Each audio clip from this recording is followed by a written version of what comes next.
Nou, wij zijn al hier, nou ja, dit kon gebeuren, je kon erop wachten.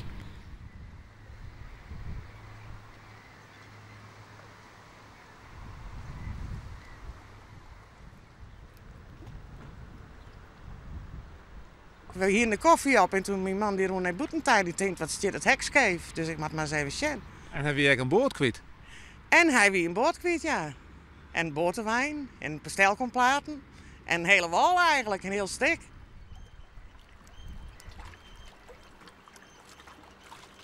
Betekent laat zo dit gebeuren. Het is dieper geworden en nu je die walkant die is zijn steun kwijt.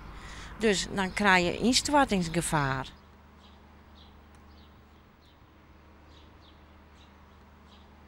Wij hier het net eerder versjoen. Het is inderdaad verteld door de mensen dat ze de twijfels bij hier dat het wel goed komen zoen. De provincie hier net dacht dat het zo'n vaart erin zou, maar deze mensen hier bijvoorbeeld, dat dit nou plak vond het liedje en dat we om de tafel moeten.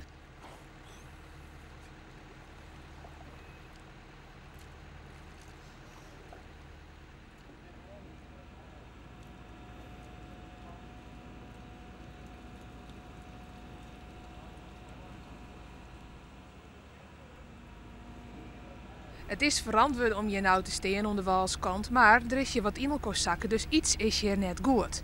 Wij jaren, als wij ergens baggerien, het hier en oren bij de wal weer in orde staat voor om te brengen. Dus wij kunnen er dan klaai lezen. Maar als de mensen wat extra willen, bijvoorbeeld een damwand, dan moeten we daar nou op praten.